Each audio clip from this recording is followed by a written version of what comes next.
Here we are again. What you post to your wall will appear in the news feeds of the users who have liked your page.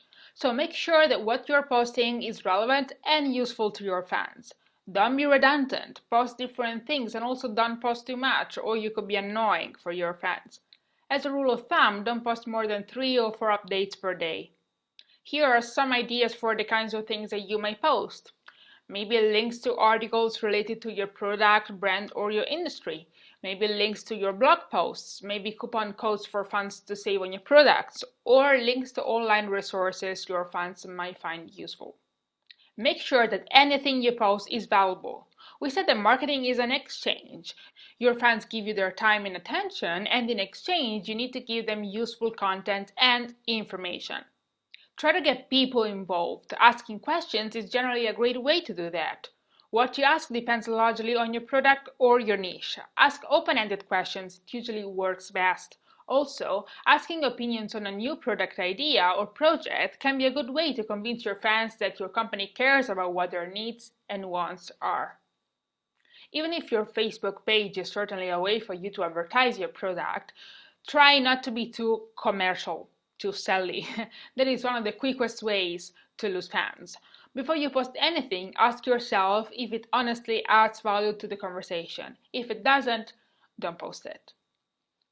A higher level of user engagement on Facebook leads you to expand the reach of your Facebook posts due to what's called Facebook's EdgeRank. EdgeRank.net has a great definition of it. EdgeRank is the Facebook algorithm that decides which stories appear in each user's newsfeed.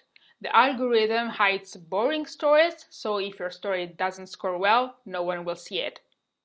Any action performed by your page, for example sharing a link, posting a photo, etc., is a potential newsfeed story, and Facebook calls these actions edges. To make sure that each user is not overwhelmed by an infinite amount of information on his or her newsfeed, Facebook created an algorithm to predict how interesting each story will be to each user. What Facebook basically does is ranking the edges. That's why it's called EdgeRank.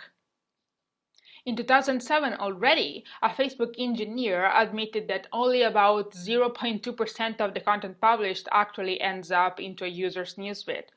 Put in other words, this means that your post is competing with other 499 posts for a slot in a user's newsfeed. Even if many of the components of the algorithm are still unknown, we do know for sure that a huge part is played by the so-called edge weight.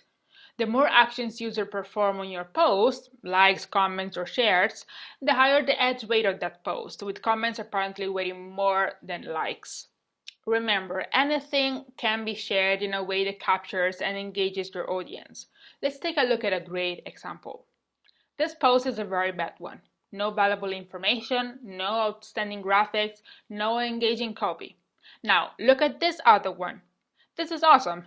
It engages the audience and at the same time it can collect valuable information for Walmart in terms of customer preferences. It's simply great.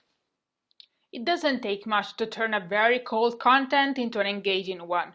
Add one question, ask for people's opinion, ask them to tag their friends in the comment section, and you will certainly see the difference. Now, because practice makes perfect, I want you to find some ideas. So take a look at the material for this lecture and download the special exercise.